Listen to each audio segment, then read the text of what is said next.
പരിശുദ്ധമായ ഇസ്ലാമിൽ ആദ്യമായി വിശ്വസിച്ചത് ആരാണെന്നറിയുമോ? ഇസ്ലാമിൽ ആദ്യമായി വിശ്വസിക്കുന്നത് ഒരു പുരുഷനല്ല, അതൊരു സ്ത്രീയാണ്.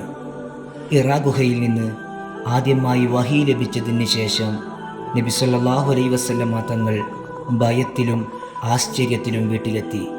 അവിടെയുണ്ടായിരുന്ന ഭാര്യ നബി സല്ലല്ലാഹു അലൈഹി വസല്ലമ തങ്ങളെ ആശ്വസിപ്പിക്കുകയും നിങ്ങളെ അള്ളാഹു ഒരിക്കലും അപമാനിക്കില്ല എന്ന് ഉറപ്പു പറഞ്ഞ് ആശ്വാസത്തിൻ്റെ വാക്കുകൾ പ്രവാചകന് സമ്മാനിച്ച പ്രിയപ്പെട്ട പത്നി.